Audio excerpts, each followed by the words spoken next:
ગામ કોઠી લીલા છે આ સંદનીય મજા મકવાણો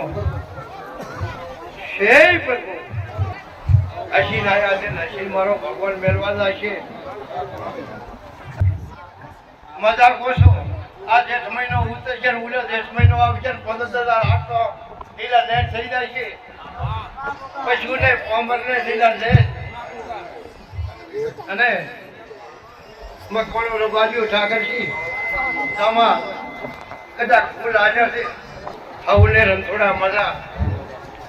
છે પ્રભુ કળશીઓ ભરી હશે પકડી રાખ કદાચ કાળનો મુગાને ફૂલેરો આવ્યું છે તો કાયમને માટે તમારો ફૂલેરો રાખશે આ રેતો નેટવા